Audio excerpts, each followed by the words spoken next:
نحمده ونصلي على رسوله الكريم اما بعد بسم الله الرحمن الرحيم عن انس رضي الله تعالى عنه قال قال رسول الله صلى الله عليه وسلم يخرج خلق من اهل النار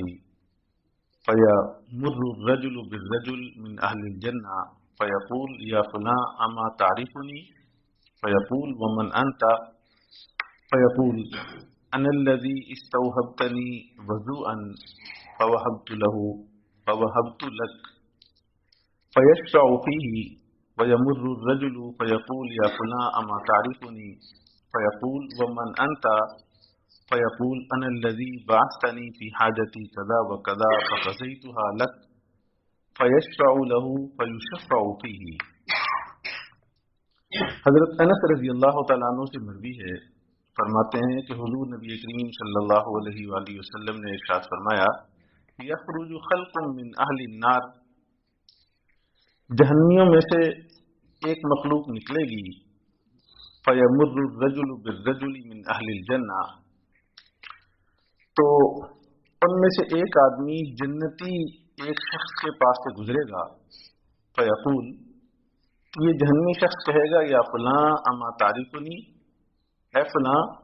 کیا آپ نے مجھے پہچانا ہے؟ فیقول، تو وہ جنتی شخص کہے گا ومن انت، آپ کون ہیں؟ فیقول، تو وہ صاحب کہیں گے انا الذی استوہبتنی وضوءا، میں وہی ہوں کہ آپ نے مجھ سے پانی کا وضو مانگا تھا، وضو کا پانی مانگا تھا، فوہبت لک،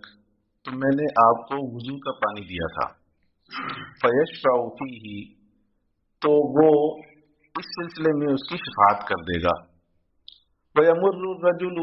فیقول، اور ایک دوسرا آدمی گزرے گا، وہ کہے گا یا فلاں، اے فلاں اما تعرفنی، آپ مجھے پہچانتے ہیں؟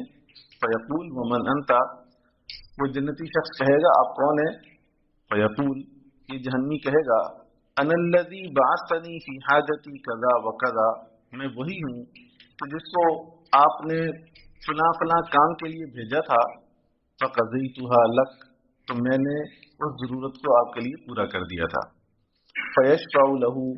پس وہ اس کی شفاعت کرے گا، سفارش کرے گا، فیشفع فیہ، تو اس کی یہ سفارش قبول کی جائے گی۔ اس روایت میں اس طرح متوجہ کیا ہے کہ دنیا میں بعض نیکیاں دیکھنے میں بہت چھوٹی چھوٹی ہیں، معمولی سی ہیں، لیکن جس سے کی جا رہی ہوتی ہیں وہ صاحب مقام ہوتا ہے، تو وہ چھوٹی سی نیکی اس کو جنت وہاں آخرت میں بہت بڑا کام دے جائے گی۔